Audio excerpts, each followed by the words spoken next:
Hi, my name is Erin Ruggieri, and welcome to the Cardiovascular Perfusion information session. I am one of the marketing coordinators here at BCIT in the Health Sciences Department, and we are running actually 20 of these information sessions over this week. So lots of different programs to choose from, but this one is on perfusion. Our main speaker today will be the program head for perfusion, Robin Wolf. But before we get to that, I'm going to go over a few little housekeeping details. One being, we ask that you please stay muted during the presentation just to limit any background noise.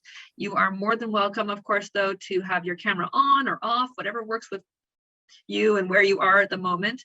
But please do leave yourself on mute for the duration of the presentation. If you have any questions as we go along, you're welcome to type those into the chat. One of our program advisors, Ambreen Sharif, is on the call right now, and she'll be able to answer any questions you have.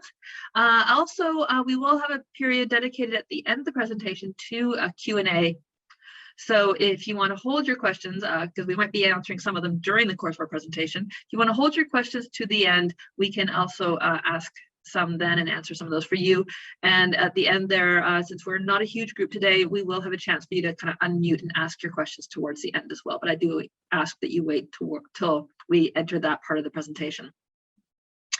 So moving forward right now, the British Columbia Institute of Technology acknowledges that our campuses are located on the unceded traditional territories of the Coast Salish nations of the Squamish, Tsleil-Waututh, and Musqueam. I'm going to apologize because I think I may have mispronounced one of those. Darren will let me know about it later, I'm sure. Moving forward, our agenda for today, welcome and introductions, which is what I'm doing right now, presentation and program overview, program advising information, application information, how to get in, and a Q&A. And I want to thank all of you for joining us as I pass it over to Robin. Hi, thanks, Erin. Welcome, everyone. I am Robin. I am the program head for the Cardiovascular Perfusion program. I've been in this role for a little over 8 years now. And while I'm not an actual perfusionist myself, I have seen a number of students go on to be successful perfusionists after graduating from this program. So I do have a fairly good sense of the profession. Erin, next slide, please. So what is cardiovascular perfusion? Perfusion is the mechanical support of the heart when it is stopped during open heart bypass surgery. The perfusionist's role during the procedure is to operate the heart-lung machine, during the surgery. They monitor the patient's vital signs and blood flow, as well as administer various blood products and medications through the machine into the patient. Perfusionists are also experts in other life-saving technologies such as ECMO, ventricular assist devices, as well as intra-aortic balloon pumps. Next slide, please, Erin. Perfusionists are members of the acute cardiac team and are highly autonomous in their role. As such, anyone that is interested in entering the field of perfusion needs to be prepared to deliver acute level care to patients, be willing to work in a highly stressful environment as well as performing at a high level in that environment, willing to work long hours and take calls a few times a month while working in the hospital. Applicants to this program do need to have a bachelor's degree. It's not just a requirement for our program, but it's also a requirement for the profession. We have 2 option areas to enter this program, and we'll talk a little bit more about that in a later slide. But one of the option areas is for candidates that are already certified respiratory therapists or critical care nurses. And by critical care nurses, we mean nurses that are working in the ICU, the CCU, in the emergency department, or in cardiac surgery. Next slide, please, Erin. The BCIT Perfusion program is a 2-year advanced certificate program. The first year consists of courses taken, the didactic courses taken online. Students do 3 courses per term, as well as attend 2 one-week labs at our perfusion lab in Richmond. While it's only 3 courses per term, the courses themselves are quite heavy and require many hours studying for those courses, as well as participating in online discussions and in case study reviews.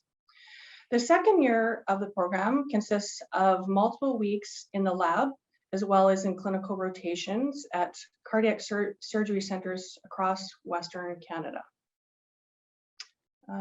Next slide, Erin.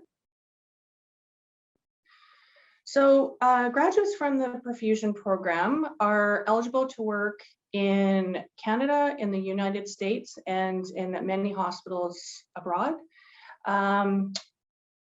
In this province, students, or graduates, I should say, the entry-level perfusionists are paid about $50 an hour, and give or take a few dollars an hour in different provinces.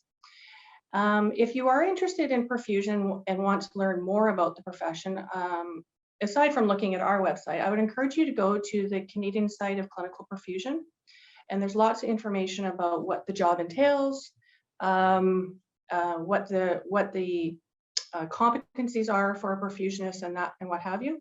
So Darren just put that in the chat, and the website is on this slide right there. I think that's next slide for you, Erin. Yes, it's back over to me. Thank you, Robin. So we have this testimonial that one of our wonderful former students gave us, Michael. He's one of our alum from the program from a few years ago. And he said, BCIT perfusion gave me the expert knowledge and hands-on experience necessary to thrive in the fast-paced and high-stress environment of cardiac surgery, organ transplantation, and critical care. So I just want to share that with you and thank Michael for that. Next slide here. So now we're going to talk about some of the admissions details and how you would go about getting into the program here. And interrupt me, Robin, if I say anything incorrect here at any point, or if you want to jump in. So some details here. We start this program every year, September. So September 2022 is our next intake. However, our application period for that just closed on Monday. So our application periods are normally October 1st, February 28th. So if you have not yet applied for the program, I'm assuming you'd be looking at applying for September 2023 or sometime after that. Some really important things to note. Last year, we admitted 1 in 6 applicants. That means there were 6 applicants for every 1 space we had in the program. So that's something to consider when you're applying, that you really want to make your application competitive. Successful applicants substantially exceeded the base entrance requirements. We have our entrance requirements listed on our website, and I'll get to them too a bit later here. But do note that the successful applicants really exceeded those entrance requirements. They also showed they had a clear understanding of the profession, meaning they'd done their research. So the application steps. So what do you do when you want to apply? Everything is done online now. So if you go on our website, you can review the requirements and the application dates on the website, convert all your necessary documents to PDF files, and upload all of those online. We don't accept hard copy documents anymore, so that's all done electronically. And then you'll complete the CASPER and the mandatory questionnaire. Now, CASPER, if you're not familiar with it, I think Darren will put in a link to it. It's I believe it's takealtus.com. But CASPER is an independent company that does what really amounts to kind of a personality test. There's real life situations, moral dilemma situation questions. It's not something that you can really study for. It's not a knowledge-based test. But if you go on CASPER's website, they have a full rundown of a practice test. They really give you all the information you'll need to be prepared for it. And then they score that and send those scores directly to our department. So we don't see your answers, we just see your scores. So after you have all that, you apply online at bcit.ca. So the entrance requirements for the perfusion program. We do require that everyone has 2 years of education in English in an English-speaking country, and English 12 at a 73%. Communication is really important in any healthcare-related field, so we need to be sure that you are well able to listen and speak in English. So like Robin mentioned earlier, there are kind of 2 options for getting into the program. And you can see that on their screen there. One of it being the bachelor's degree along with the cardiac 1187 at BCIT, Introductory Stats for Health. And then option and then that would include 2 years of current work experience as a certified respiratory therapist or critical care RN. So that's option 1. Or option 2, the completion of 6 credits of chemistry, 6 credits of physics, the 3 courses listed on your screen. So if you don't have those 2 years of current work experience, you'd want to look at option 2 there. And then, as I mentioned before, CASPER, our mandatory applicant questionnaire, and any additional forms we have posted on our website. I can just speak a little bit more about that, Erin, if you like. Yeah, so you do have your bachelor's degree, preferably in the human sciences. You also have a statistics course. We have an example of a statistics course that's considered equivalent. So the one that we offer here, or if you go onto the website, the entry requirements, there's a PDF of courses that from other institutions that have already been assessed. So you can look to that form to see if you've already taken such a course, whether it be UBC, SFU, what have you. If not, and you're uncertain if a stats course you have taken at a different place is equivalent, just go ahead and reach out to program advising. Have a course outline available from the institution that you took the course from, and they will let you know if the course itself is considered equivalent to CARD 1187. So once you have that, and then like Erin said, is if you are already a practicing certified or practicing respiratory therapist or nurse and you have 2 years recent experience, then you can go ahead and apply under option 1. If you don't have that background, then you go ahead and select option 2. When we say 6 credits of 100 level chemistry and 6 of physics, so that means if it can be any level, it just has to be at least 100 levels. So if, for example, you had physics 101 and physics 201, that is acceptable. BHSC 1200, Human Anatomy and Physiology. This is a very comprehensive 6 credits. It's a very comprehensive anatomy and physiology course.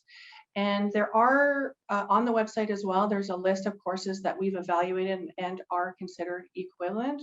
However, I would just not assume a course that you may have taken in the past is equivalent if it's not on that list. So again, reach out to program advising if you're not sure if your course would be considered equivalent, because there are many courses out there. They're A&P courses, but they haven't met the same bar that 1200 BHSC 1200 is. You need to have medical terminology. We have a course here at BCIT if you'd like to take it, or if there's something you've done elsewhere. And CARD 1186, Patient Care for Allied Health. This is a course we offer here in our Cardiac Sciences department. And we recommend that applicants that do not have direct patient care experience, so hands-on patient care in a hospital setting, to take this course. If you do have some volunteer experience, for example, or you work as a lifeguard, or maybe you've done some first aid or what have you, those are really great experiences, and we encourage you to include that in your written application. But I would also encourage you to look at taking this course as well, because this is a very competitive program, and we have lots of applicants that also have patient care experience. So that's the one piece that you really want to focus on. The CASPER assessment, that is a requirement. And if you go on their website, you can see a list of dates that are available for our particular program.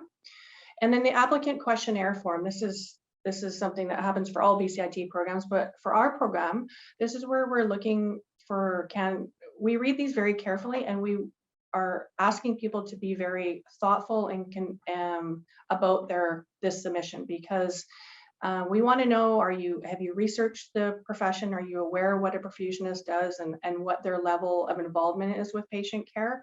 And tell us what you bring to the table as a perfusionist. And maybe you don't necessarily have a lot of healthcare background, but you may have other skills that would be transferable to the profession. So learn what a perfusionist does, and showcase that to us in your questionnaire, and what you bring to that field in your questionnaire.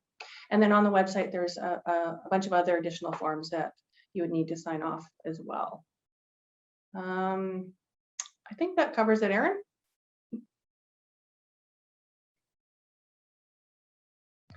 I'm going to let you carry on for this one, Erin. So this is just a reminder. I said earlier that everything's electronic now, so we don't accept hard copies of your transcripts. You do need to upload digital copies of your transcripts and any other applicable documents. So you can either scan and upload those from paper copies, or you can download digital transcripts from your previous school and upload those online. If you have taken courses at BCIT, you do not need a transcript from BCIT because we already have that on file. So don't worry about those ones. Slide here. And so just letting you know about the admissions process. So we told you kind of what we need you to do on your end, but on our end, what happens is that our admissions department here reviews applications to ensure that you've met all the requirements, and then they forward those complete applications to our perfusion department. So the perfusion department is where we look through those and we make a short list of selected applicants. Admissions then sends the acceptance letters out, and students are required to pay a commitment fee to secure their spot. The commitment fee is currently $500, I believe, so that's something to know as well. And I don't think I mentioned earlier, I think the application fee right now for domestic students is $90, so that's another thing to keep in mind. Supporting your success. So what happens after you come to BCIT? Once you're here, we want you to know that we're going to continue to support you in being a student here and everything you do. So these are just some of the student supports that we have at BCIT, and I just want to touch on some of them. The first one is our Indigenous Initiatives Department, and this is here to help ensure a smooth transition for Indigenous students into your first year of study. They offer peer-to-peer mentorship, a welcoming gathering place, and they can provide clarification on Indigenous funding. So for student financial aid and awards, we have a financial aid and awards webpage that I urge you to visit. I'd like to point out that we have a President's Entrance Award that a lot of people don't notice, don't apply for. It's great. It's based not only on academic achievement, but also volunteer and community service. So feel free to check out our financial aid department for all your funding needs. Accessibility services is for any students who might have a permanent or temporary disability or have a barrier to accessibility. If you've been accepted into a program and you believe you might need accommodation to be fully successful, I urge you to contact that department directly and discuss your needs there.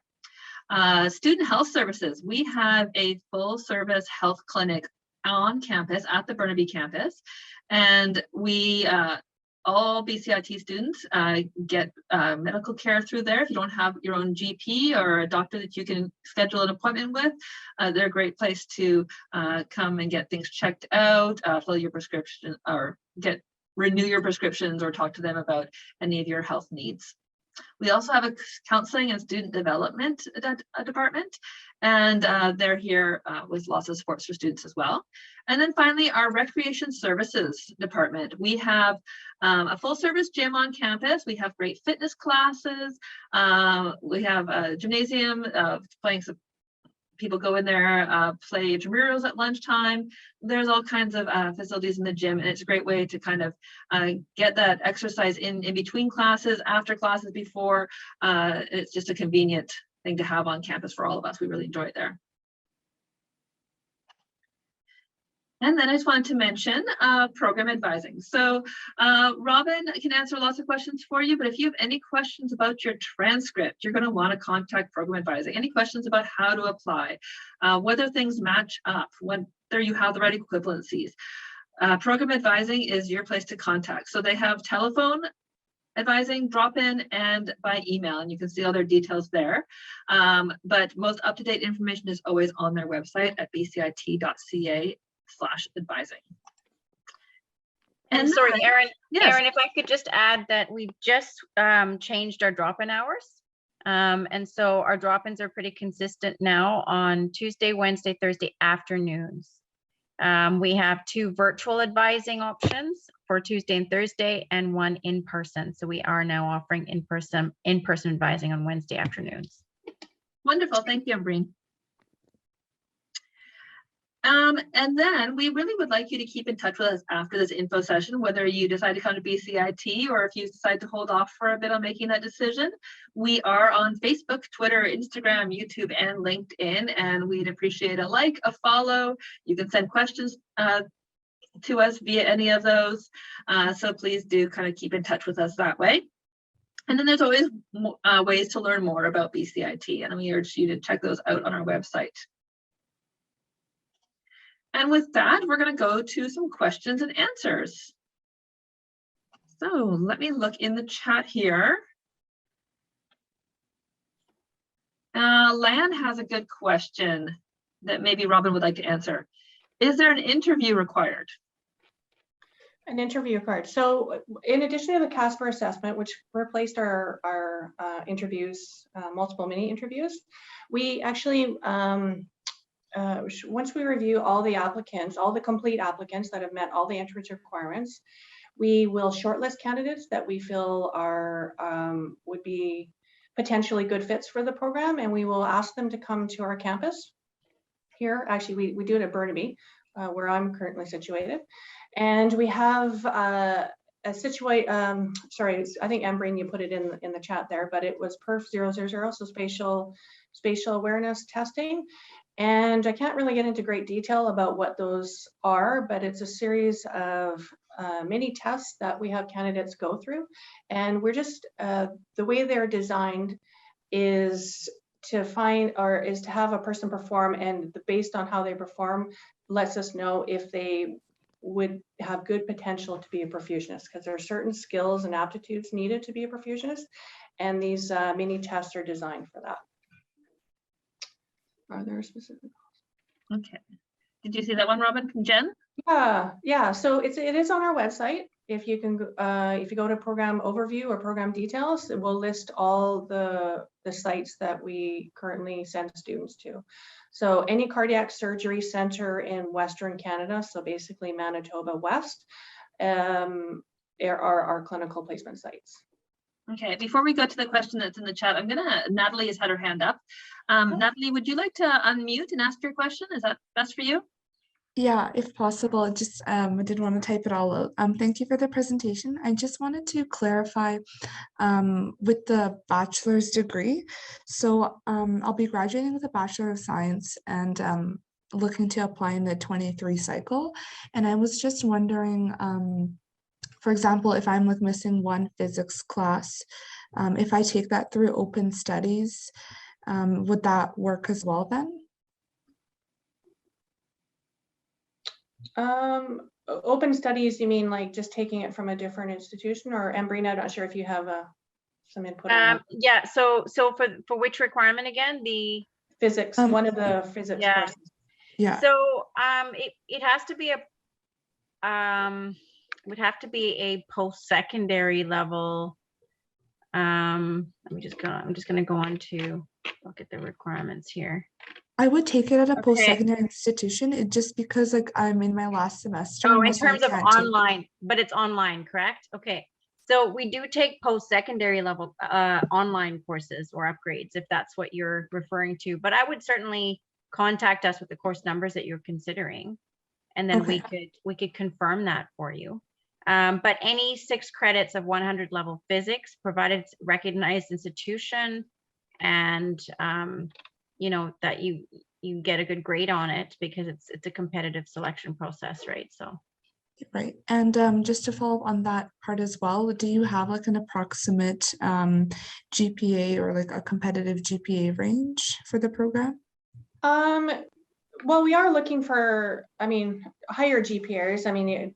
Thinking of people that apply to this program typically have 3 or higher, but we don't solely look at GPA. We're looking at a well-rounded candidate. So there's, we obviously higher grades are a little better, because it shows us that you have the ability to perform in these courses, but we don't have a cutoff on a particular GPA.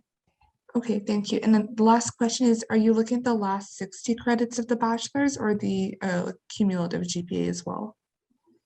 Well, we look at the whole program, the whole bachelor's degree, I'd say we probably focus a little bit more on the second 2 years, because I think back to my days back in university, I probably wasn't the strongest performer in my first year or two, and picked it up in my second 2 years. So we do understand that. Okay, thank you so much. Thanks, Natalie. Andrea had her hand up as well. Andrea, did you want to unmute? I think I did. Can you hear me? Yes. Okay. Okay.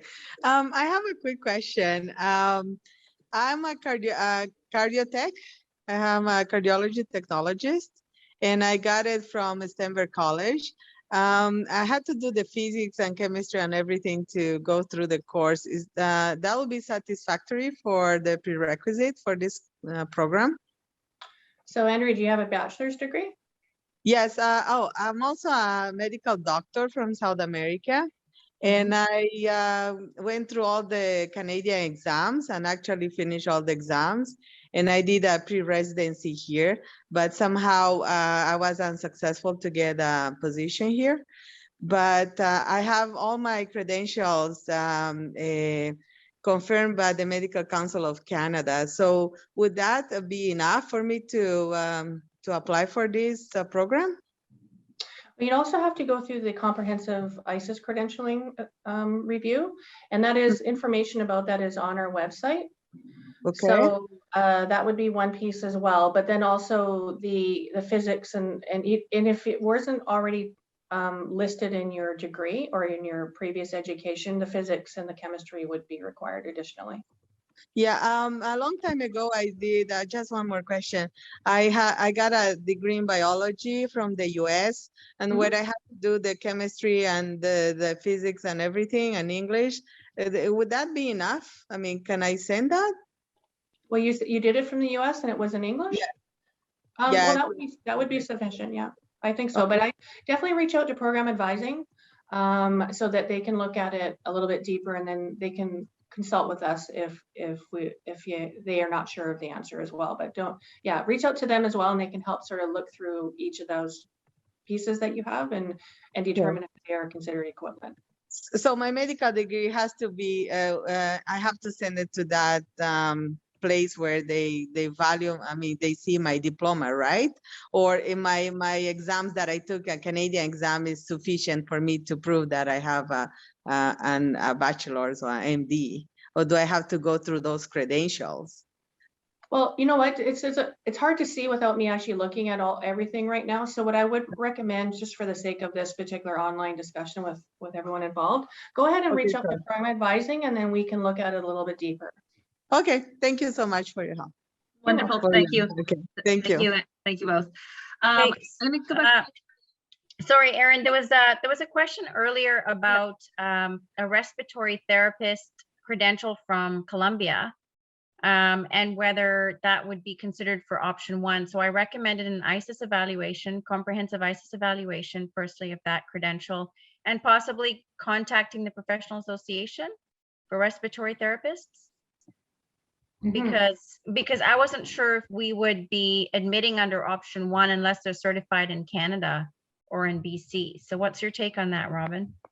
Yeah, so if you are practicing RT, you did your schooling in Colombia, and you are recognized by the Respiratory Therapy Society, and you are able to practice in this province as a certified respiratory therapist through the Canadian Society, then I would think that would be acceptable, but we'd have to look at it a little bit deeper as well. Wonderful. Okay, so that would be another contact program advising. If you do have questions that are quite specific to your individual situation, I do recommend you contact program advising directly, as they can really take a deeper dive on and look at your transcripts with you and look at your credentials. Lan has a question in the chat here. Will out-of-province applicants be given the same opportunities for admission? So as I've stated many times before, it depends on where you're from first. So we have agreements with provinces from obviously BC, Alberta, Saskatchewan, and Manitoba. So we are required to prioritize applicants from those provinces. However, if if we don't receive enough qualified candidates from one of those 4 provinces during the applications, then we will look to candidates from other provinces as well. I hope that answers your question, Lan. That's good. I think there's quite a few questions that we could probably put together around the question of whether how much of the program can be done online.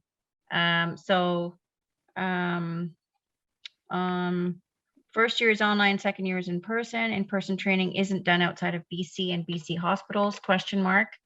And the other one was similar, just regarding whether part of the program or even the part of the test that's done as part of the selection process can be done online.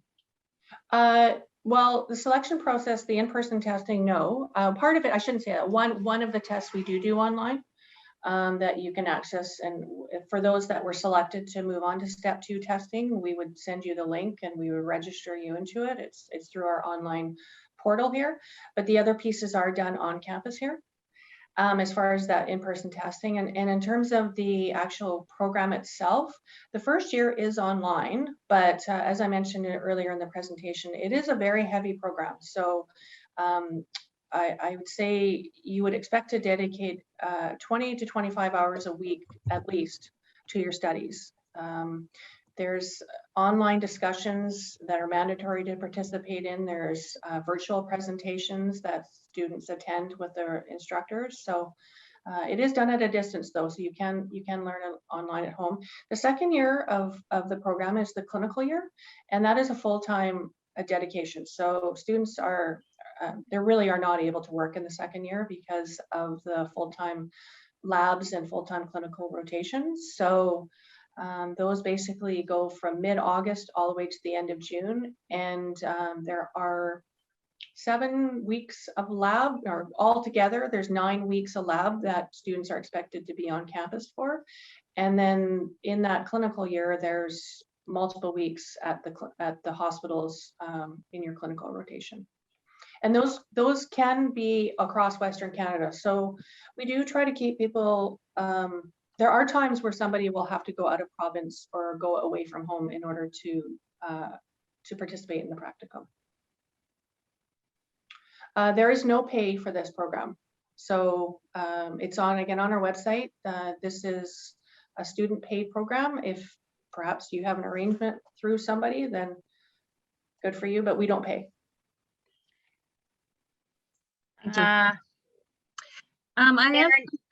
if you don't mind, sorry to butt in again, but I do have this. This is a very frequent question, and I'm addressing a question that's in the chat right now. Mm-hmm. And it's sort of hard to do both vocally and to type into the chat. So I'm just gonna ask a question, which is that the question about whether having a bachelor's would put someone at a disadvantage compared to being a respiratory therapist or RN, so or a critical care nurse. So that's a very frequent question that we get, and we encourage applicants to apply under both options because applicants have been accepted from both. So if you have a Bachelor of Science and you meet all of the entrance requirements, we still encourage you to apply to the program. Yeah, just to further that, we have graduated many people from this program that came in under the option 2 route.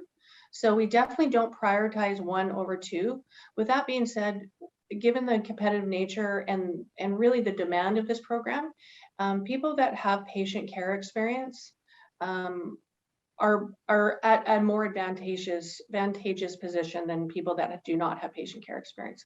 So with that said, for option 2, a patient care experience might mean that you're already an allied health professional in a different field. So we've had cardio techs that have been in this program. We've had X-ray tech, ultrasound technologist as well. We've also had, a few science grads with research experience, maybe some medical research experience, or just really demonstrated to us that they were well prepared to enter the field of perfusion. So I really don't want to discourage anyone from applying to this program, but just keep in mind that it is incredibly competitive and that you really want to put yourself in the best possible position when you apply for it. The second part of that question was regarding whether applicants can receive feedback about their application. So in my experience, faculty are always willing, like that are involved in the selection process. If you're trying to apply a second time, the faculty have always been happy to sort of give you some feedback on which areas you can strengthen. So I would say come to program advising first. We can chat about what you put in with your first application, and then if you need further feedback. Yeah. I would agree. Yeah, we will provide that for you. All I ask is that you be a little bit patient, because it's pretty busy around application time and reviewing all the applicants and then going through the step 2 testing. If you do reach out to us requesting feedback, then just we will get to it, but it may not be, it may take a week or 2 to respond. So just please be patient. Okay, does it look like there's any questions we've missed here? I know there was one, I think, that we didn't say. Is it possible to take card 1186 at BCIT prior to the application cycle of 2023? Oh yeah, absolutely. Yep. And it would need to be completed prior to. So all requirements need to be completed by the deadline date. So we don't take midterm grades or anything. So yeah, so it will be offered again this spring term, which starts in April, end of March, beginning of May, April. If you go on the website, you can see, as well as the fall term. So the September 2022 term. Thanks, Robin. Mm-hmm. And Simon wants to know, is a shadow shift at a local hospital an important step? Useful That's step. It's a great step, Simon. So I would encourage it if you are able to arrange that. It's and when you do go for your job shadow shift, one, obviously observe what they're doing, but you know, you don't want to disturb them right in the middle of the case. But when you have the opportunity, ask them very pertinent questions about the job, what their level of involvement is with the patients, and what the responsibilities are, and what kind of tasks they do on the job. And that will give you a good sense of what a perfusionist does, and you can use that information and include it in your application, your written questionnaire, I should say. And it will also give you an idea if you really want to do this. It is a demanding job. It's a very rewarding job, but it is demanding, and it does require a lot of dedication from someone that's interested in entering the profession. Great. I think we've answered most of the questions. Are there any other questions that we didn't get to? Yes, Erin, there was one about multiple credentials and whether that would be an asset to have several credentials as opposed to just one. Meaning like multiple degrees, or? Yeah, yes. Yeah. Well, possibly, I guess, maybe if you meant like you had a master's or something like that, or if you, I mean, when we potentially could have a degree plus an allied health professional diploma or certificate or what have you. But is Jeffrey able to speak? Would you be willing to ask your question aloud, because that way we can just gain some clarification on what you're asking about time? I believe Jeffrey was asking about oh, I'm hearing major feedback when you speak. Sorry, I can talk. There you go. Oh, there we go. Perfect. Okay. Yeah, so I was just wondering, I guess, well, my question was partly answered, but if you wanted to apply to multiple programs, and let's say, what would be the time frame before you can apply to a new program? Let's say you put an application in for cardiovascular perfusion. You want to maybe like you want to apply for another program later on. Let's say you didn't get into that one. Okay, that helps. So basically, if you plan to apply to another program, so you can only apply to one program at a time. If you plan to apply to another program, you would have to wait to get your decision right in order to know what happened with your application for perfusion. And it would have to be a program that you can reach the deadline for that program. So you haven't passed the deadline for that program for that cycle, for that application cycle. Does that make sense? So provided that second program that you're trying to apply to the application deadline falls after you get your decision from perfusion. Yeah. Okay, and how many cycles are there per year? Is there 3 or So For perfusion, 4? sorry, yeah, no, go for ahead. the application cycles, yeah, our program is just once per year. Just once per year, okay. It But there's varies other by programs program. that are more than that. There's other Yeah. programs that might have 2 or 3 application periods. Yeah. Okay, thanks. I just see a question here in the chat regarding licensing as a RT. I guess I should say, as long as you're licensed to practice in your province and to demonstrate that you do have recent recent working experience. So that would be might be a letter from your human resources department or a letter from a manager or something like that. Thank you for clarifying that. Okay, well, I think I'm going to take us to our next slide here, which is another important one. If you have questions that you didn't get answered today, if you have questions that you think of after we end today and you go, oh, I should have asked that, as you go along on your career journey and trying to figure out what you want to do, if you have more questions, please do email us. Keep in touch. There's the program advising email again on your screen, and also perfusion@bcit.ca. So that goes to Robin and her department. And so if you have questions specifically about the courses within perfusion, about whether or not you think you'd be a successful student in the program, what the career's like, you can definitely hit up Robin and her team for those. Any final words, Robin or Ambreen? No, great questions. Thanks for everyone for joining us.